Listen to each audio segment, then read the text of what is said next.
so I'm back to my participants menu, and as mentioned, now it's time to assign our subscriptions, which I can do either with the red button here or in my assignments menu. So now the first step is to select a subscription period, and I only have the summer 2024 one. And here the max allocation will be the max budget allowance for this particular subscription period. And as you can see here, just to give you a little refresher, I only have one remaining payment out of 3 because if you remember well, I did a subscription period from June to August with 3 payments at the beginning of each month. And as I'm filming this, it is now July 15th, so I would have technically missed 2 payments. Although in the next video, I'll show you how to transfer the money to the participants, although there are some missed payments there.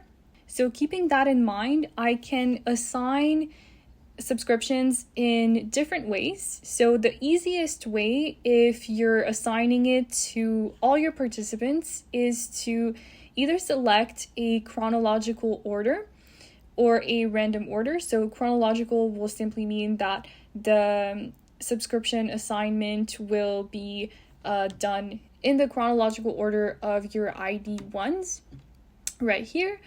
And then if your list doesn't really reflect any kind of chronological order, then you can also select a random selection, which will ensure fairness in how the money is distributed to your participants.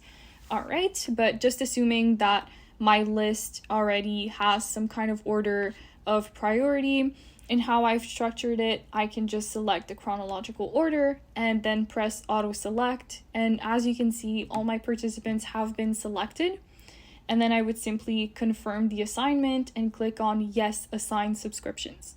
So this is the easiest way to do this. But let's assume that you've already assigned some participants to a subscription period and you only want to assign a few of them. Then it would be quite different. In that case, let me just reset this. All right, so in that case, there are multiple things you could be doing to assign cards to those participants specifically. So if you only have a few participants and you know their names or their email or their ID one, then you could simply search either of those elements in the search bar right here. So let's say I'm looking for a specific participant. I could just write their name and find them. And then I would select them and confirm assignment. This is really important because even if you have a participant that's selected, once you go back to the main list, they will automatically be unselected. This is a bit of an issue we're having with the platform at the moment. So do make sure that every time you check someone before going back to the main list, you confirm their assignment. All right, so this is the simplest way by searching any kind of information about this participant, whether it's the ID one, the name, or the category.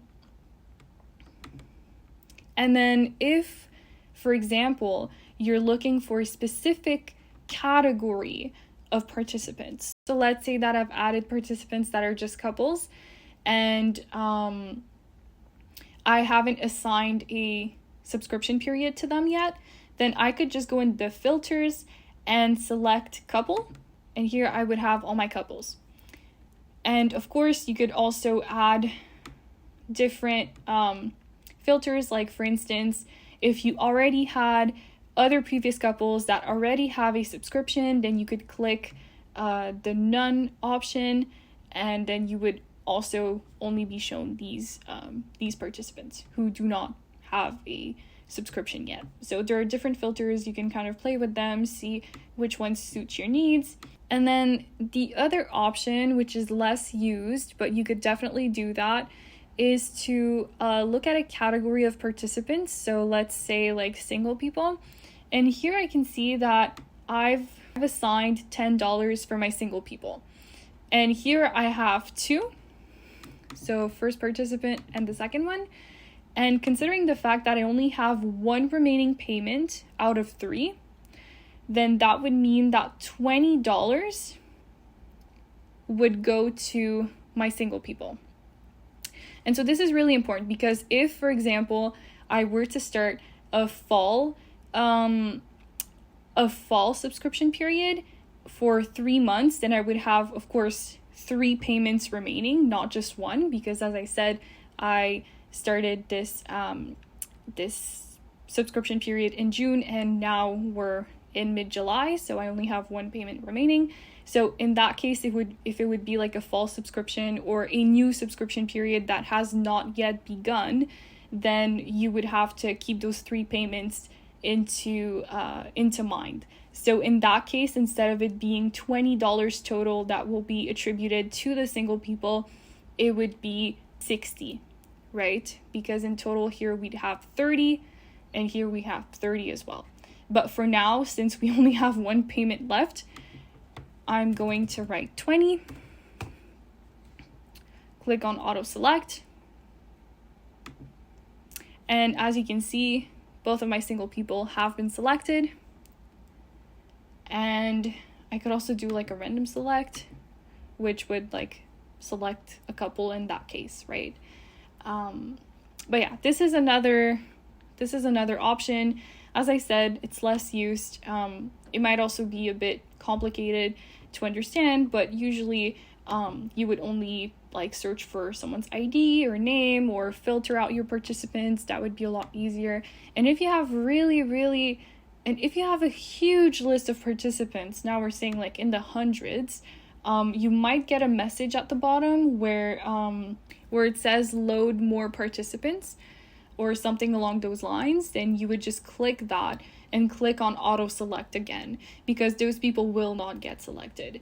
I know it's a bit tricky. If you ever have any questions, again, I will make sure to include our IT support email address in the description of the video, as well as our website where all this information can be found on our guide.